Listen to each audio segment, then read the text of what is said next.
Alrighty, welcome in everyone to another edition of Just Another College Football Podcast. I'm your host, as always, Tommy Brzee. It is Wednesday, October 13th.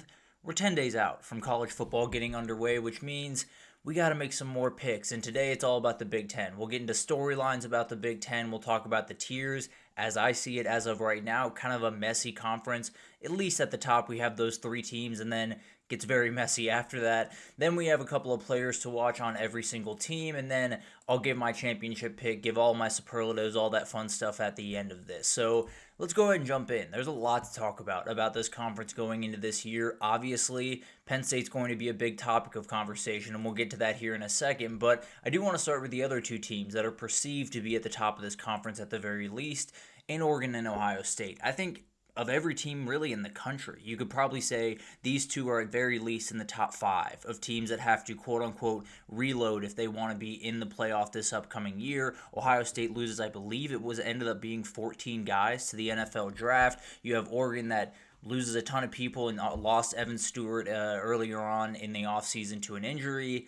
They got a lot to make up for. There's no doubt about that. I think both these teams are a little bit above question in terms of the talent level that they will have on the football field. Doesn't always equate to the same amount of wins. So the question is, can you put it all together the same way you did last year? For Oregon, I think it's going to be a little bit tougher than it is for Ohio State for obvious reasons, but I do think both these teams are a little bit above the fray when you talk about teams to reload with, at least when it comes to a talent perspective. I think there's reasons to worry circumstantially about these two teams, but I think overall they're going to have the dudes to win just about any game on their schedule.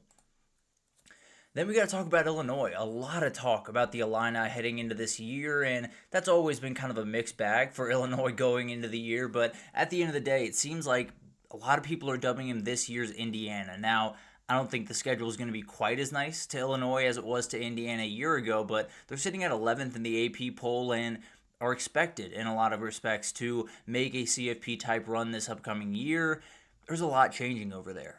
They did keep Luke Altmaier obviously in place. That's absolutely massive. They got some great players coming back on defense. They lost Pat Bryant and Zachary Franklin, two huge players on the outside, and they'll have to replace that. I like some of the pieces they brought in. We'll talk about that in the players segment, but at the end of the day, this is a team that very well could put it together this year and maybe, just maybe, be that other team from the Big Ten that makes the CFP at the end of the year.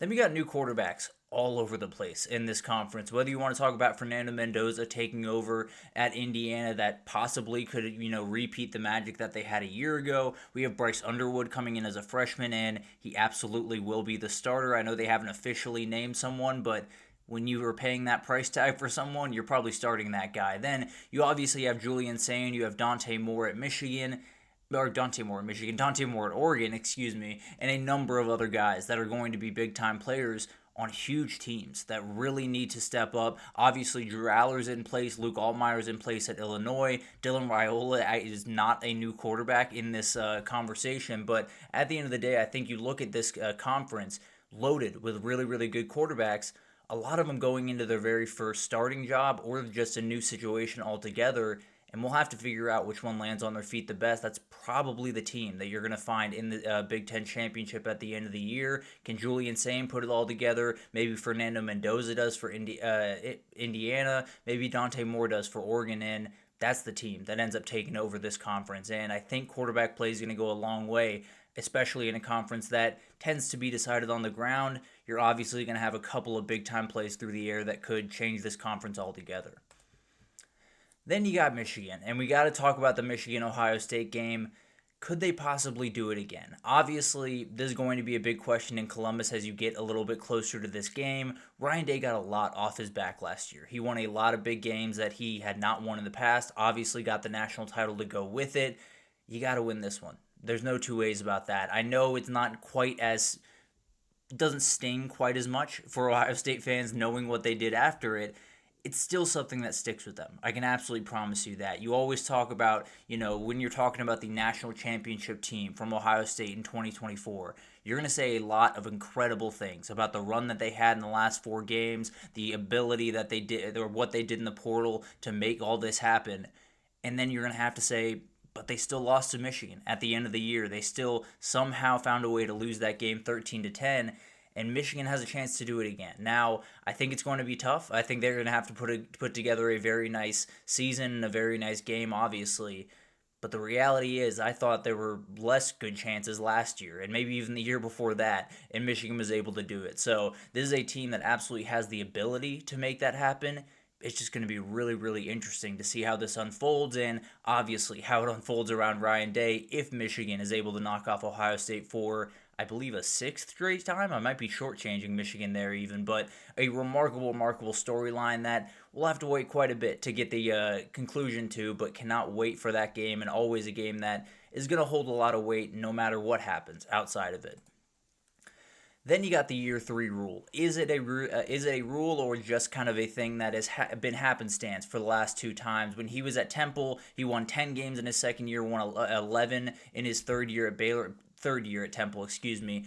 This is kind of just the way Matt Rule rolls. There's a couple of years where he kind of puts everything together, gets the players that he wants, puts together the coaching staff the way that he sees fit, and then they kind of tear through the sport. Now, obviously, it's going to be a taller order in the Big Ten than it was at Temple or at Baylor, but there's an opening here. There's an ability to be that second or maybe that third team in this conference where maybe Oregon fades, maybe Penn State doesn't hit the marks or has a couple of injuries, maybe Ohio State's quarterback situation is not as good as we think it is right now, and I think you're in a position where I talked about it, on last week's show, I believe, when we were talking about who would be this year's Indiana. I dubbed Indiana in the Big Ten. I probably should have done Nebraska. This is a very manageable schedule, and one that if they can attack it right, if they can start fast especially, they're going to be in a really good position this year. They're a team that absolutely can put together a 9, maybe even a 10-win season, and then you might be in the CFP. If you put in a 10-win season, you're almost definitely in the CFP, but it's one of those things that year 3 under Matt Rule just tends to get rolling, and I think Nebraska has just about every piece you could want to get this thing rolling this year. And then we got to talk about this one. It's always about Penn State. Whenever you talk about the Big Ten, you can talk about every other team you want.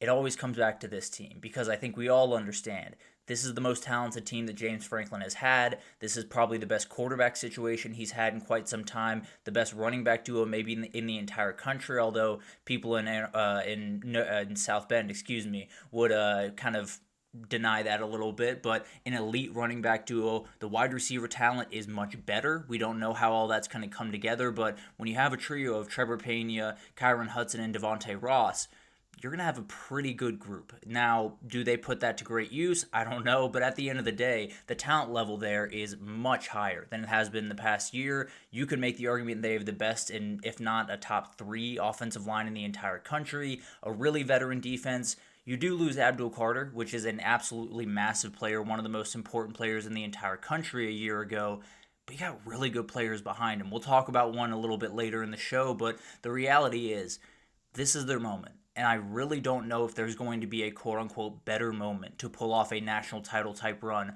for James Franklin at Penn State. Obviously, all of this stuff is very fluid, especially in this day and age in college football. But right now, you could reasonably say they have the best quarterback in the conference. They have the best running backs in the conference. They don't have the best wide receivers because those belong to Ohio State, but they're right up there with that in the conference. They have the best offensive line. They might have the best defense in this conference.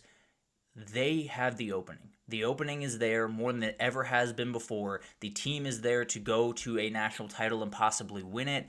If you don't put it together this season, I'm not saying James Franklin's getting fired. There's almost no way that he gets fired at the end of this year. What I am saying is that door might close a little bit faster than you're thinking right now. So Penn State's got to make the most of this one, and they have a very easy start to the season where they can kind of take care of business, roll through the motions, do what they need to do, and get everyone up to speed, and then they got to hit the ground running. They got to be able to, in my opinion, the way I would define success for Penn State this year is win 2 games that you have not won in the past, whether that's beating Ohio State and beating Oregon, or beating Ohio State and winning the Big Ten championship, or winning the Big Ten championship but not beating Ohio State and then going on and running the playoff and beating a Texas or beating a Georgia.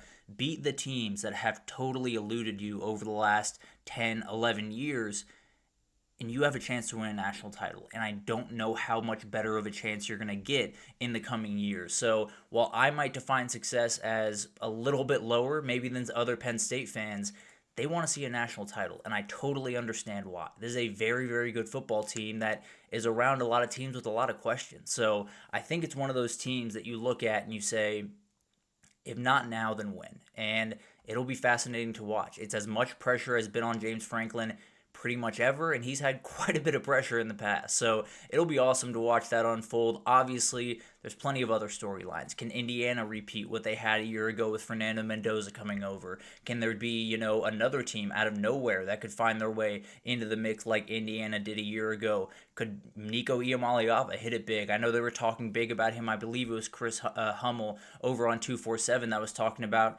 Sounds like they really love him down there, and he's playing really good football. We'll see if he puts it together, but at the end of the day, this is a really weird conference. I think we know what the three teams up top are. I think after that, you're kind of throwing darts at a dartboard. It could be USC. It could be Iowa with Mark Gronowski, and we'll talk all about that. In the next segment, we'll break down the tiers as I see it. I am going to have the three teams up top, but then we'll get into some X-Factor teams, some teams that would love to just get to a bowl game, and then some teams that are